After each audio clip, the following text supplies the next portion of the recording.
लोग यार बहुत ज्यादा लकी हो कि आपको ऐसा यार मतलब बिजनेसमैन इंडिया में मिला है। पूरी दुनिया में बिजनेसमैन होते हैं, ऐसा कोई नहीं करता यार।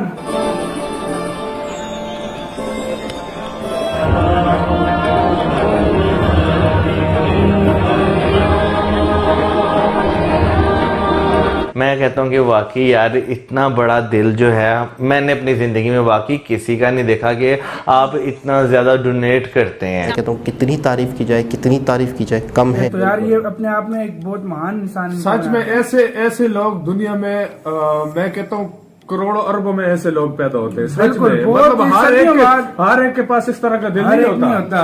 इतना कुछ करते हैं वो वेलफेयर के लिए करते हैं, वेलफेयर के छुप के करते हैं, किसी को दिखा के नहीं करते, बता के नहीं करते, लोगों का सहारा बनते हैं, बच्चों के लिए, एजुकेशन के लिए, ट्रस्ट के लिए। मतलब इतने अपने कर्मों से आपका कद बड़ा होता है, ना कि आपके पैसों से। आप जो करते हैं ना, कोई किसी भी शख्स के ये फेवरेट हो सकते हैं कि यार जिस तरीके से इनकी सोच है।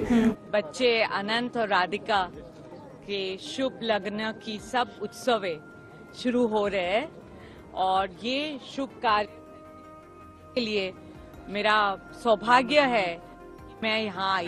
ऐसा इंसान यार शायद दुनिया में बहुत कम होता है। उनके बारे में जिस तरह बोलते हैं, कहते हैं कि यार हमें एक तरफ से अंदर से जलन सी होती है कि हमारे पास क्यों ऐसा बिजनेसमैन नहीं, क्यों बिजनेसमैन नहीं। यार एक बिजनेसमैन होता है जो गरीबों की चमड़ी उधेड़ देता है, सच में उनसे इतना मतलब काम करा के और उनको मतलब मैं कहता हूँ गरीबों की भी रोटी मैं कहता हूँ जब तक उनसे गरीब नहीं छोड़ता। और ये वो अमीर बंदे, ये वो बिजनेसमैन है जो अगलों का दान कर। जय हिंद दोस्तों भारतीय अरबपति मुकेश अंबानी की दरिया दिली को देखकर पाकिस्तानी लोग हैरान हैं और उनका यहाँ पर कहना है कि पाकिस्तान में ऐसे लोग नहीं होते।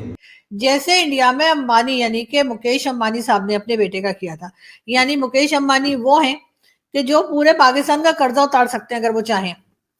खैर वो चाह नहीं रहे, ये एक अलग बात है, लेकिन अगर वो चाहें तो वो पूरे पाकिस्तान का कर्जा उतार सकते हैं और इतना पैसा है उनके पास। तो उनके बेटे की शादी के जो फंक्शंस हुए थे उसको देखकर कामरान तसूरी साहब का कहना ये कि पाकिस्तान में भी इसी किस्म के इवेंट्स होने चाहिए। पाकिस्तान में भी जब शादियां हो तो इसी किस्म के इवेंट्स और इतने ही बड़े स्केल के ऊपर जो है वो फंक्शंस होने चाहिए। अब पता नहीं कामरान तसूरी साहब क्या सोच के ये बात कर रहे हैं, किस लिए ये बात कर रहे हैं। यानी आपके यहाँ अगर वो पैसे के लिहाज से नहीं बात कर रहे, सिर्फ इस लिहाज से बात कर रहे हैं कि जो बड़े बड़े लोग आए थे, जो हाई प्रोफाइल्स आए थे शादी में शिरकत के लिए, अगर आप उनकी बात कर रहे हैं तो अब दरअसल भारत में फिलहाल मुकेश अंबानी के छोटे बेटे अनंत अंबानी की शादी का कार्यक्रम चल रहा है और शादी के कार्यक्रम शुरू होने से पहले ही मुकेश अंबानी की पत्नी और रिलायंस इंडस्ट्रीज की चेयरपर्सन नीता अंबानी ने गरीब जोड़ों का सामूहिक विवाह करवाने का फैसला लिया था। नीता अंबानी ने अपने बेटे की शादी से पहले 50 गरीब जोड़ों का शुभ विवाह करवाया है और इस विवाह को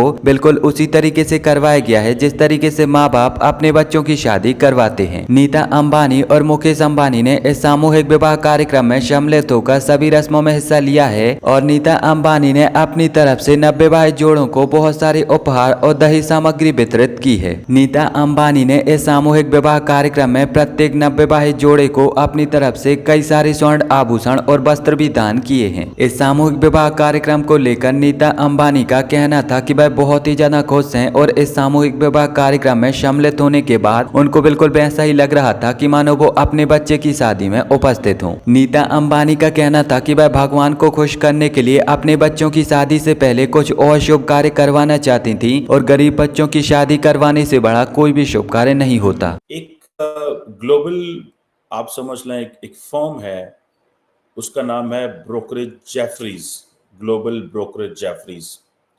उन्होंने एक एस्टिमेट किया है कि भारत के अंदर तकरीबन 130 बिलियन डॉलर्स सालाना शादियों पे लगा दिए जाते हैं, जबकि अमेरिका के अंदर 70 अरब डॉलर के करीब पैसा लगाया जाता है। और अब जो भारतीय गवर्नमेंट है वो कह रही है अपने अमीर लोगों को, सेलिब्रिटीज को, कि वो शादियां जो हैं वो भारत के अंदर करें।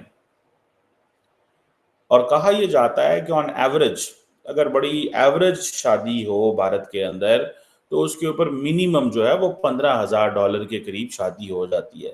$15,000 पाकिस्तान में तो मेक्स अबाउट आजकल मेरा ख्याल है 50 लाख 45 लाख के करीब पैसा बन जाता होगा। इंडिया में मेरा ख्याल है कोई ज़्यादा तो नहीं, मेरा ख्याल है कोई 15-16 लाख रुपए बनता होगा, शायद इससे भी कम बनता होगा। बहरहाल द क्वेश्चन इज कि the world started taking notice of Indian weddings. ये होता है कि दुनिया अब हर चीज पे भारत के नोटिस कर रही है। अब फॉर एग्जांपल जो गुजरात के अंदर अनंत एंड राधिका की शादी हुई, जो अंबानी के कहा जाता है सबसे छोटे बेटे हैं, तो $150 मिलियन लगाए, जो इसमें मार्क जकरबर्ग भी थे, बिल गेट्स भी थे, बॉलीवुड सेलिब्रिटीज भी थी, रिहाना भी थी, सारे मतलब सारे बड़े बड़े अमीर लोग आए हुए थे, ठीक है जी। और मुकेश अंबानी वैसे ही आपको पता है एशिया के सबसे वेल्दीएस्ट मैन है। और अब क्वेश्चन ये आता है, जो चीज समझने वाली है, जिसको मैं समझता हूं, इंडिया को जिस चीज का एडवांटेज हो रहा है कि वो बहुत ज्यादा चीजें डॉक्यूमेंट करते हैं, हम डॉक्यूमेंट ही नहीं करते, ठीक है जी। अब दुनिया की जो नजरें हैं वो इंडिया की शादियों पे पड़ गई हैं, एंड अबव ऑल इंडिया उससे क्या कर रहा है कि इंडिया अपनी जो कल्चरल प्रोजेक्शन है वो उससे कर रहा है। How come one would have known, भाई ठीक है रिहाना आई, सारा कुछ हुआ, लेकिन जो इंडिया का कल्चर है, फॉर एग्जाम्पल वहां पे वो क्या नाम है, दिलजीत जो एक सिंगर है, और बहुत सारे सिंगर आए हुए थे, सबने जो गाने गाए, ठीक है, गोरों ने भी डांस किया, एंजॉय किया। मतलब आप अपने मुल्क को दिखाना कैसे चाहते हैं। सो इंडियंस अपने मुल्क की जो ग्लोबल आउटलुक है वो इस अंदाज से चाहते हैं। हम अपनी जो ग्लोबल, पाकिस्तान की जो ग्लोबल आउटलुक है वो किस अंदाज से है कि ये तो दहशतगर्दी है, उधर एक्सट्रीमिज्म है, उधर मौलवी है, उधर जला देते हैं, उधर मार देते हैं। आप उधर इस इश्यू पे बात करेंगे, आपको पकड़ लेंगे, आपको आपको आपको जिंदा जला देंगे। क्योंकि पाकिस्तान के अंदर एक नया ट्रेंड इमर्ज होना शुरू हो गया कि जो बंदा, लोग जो है वो मॉब जस्टिस पे आ गए हैं। वो कोई भी इशू हो, मतलब वो जरूरी नहीं मजहबी इशू हो, वैसे ही भी वो चोर भी बेचारा पकड़ा जाए, छोटी मोटी चोरी करते तो उसको भी बस जिंदा जला दो यार, अब ठीक है जी, हम बड़े तंग आए हुए हैं, ऑल दैट, ठीक है। सो इंडिया की जो प्रोजेक्शन है वो कल्चरल प्रोजेक्शन है। इस कल्चरल प्रोजेक्शन का फायदा उठाते हुए एक तो इंडियन, जारी बात है, अपनी जो सोसाइटियल वैल्यूज हैं वो भी एक्सपोर्ट कर रहे हैं। They are showing their financial muscles भी दिखा रहे हैं। Then they are also showing their family bonds, ठीक है जी, and then they are showing that how emotionally they are attached with the family. ये बड़ी अहम बात होती है। आपको पता है इस वक्त अमेरिका के अंदर एक बहस हो रही है कि कितने परसेंट जो फैमिलीज हैं, आप इकोनॉमिस्ट में जाइए पढ़िएगा, कि कितने परसेंट जो बच्चे हैं वो अपने माँ बाप को छोड़ देते हैं। हमारे कल्चर में, भारत और पाकिस्तान के कल्चर में, माँ बाप को छोड़ना जो है ना वो गुनाह अजीम समझा जाता है, ठीक है। वैसे भी ये गुनाह ही मैं समझता हूँ इसको, कि how come you can leave your parents. आप अपने माँ बाप को कैसे छोड़ सकते हैं। माँ बाप तो अपने बहन भाइयों को नहीं छोड़ सकते हम, मतलब जिस हम कल्चर में, मुआशरे में रहते हैं, माँ बाप भी तो जारी बात है बहुत इंपॉर्टेंट है। सो द क्वेश्चन इज कि ये इंडिया के कल्चर की भी वैल्यू है, इंडिया की सोसाइटियल वैल्यूज भी सामने है।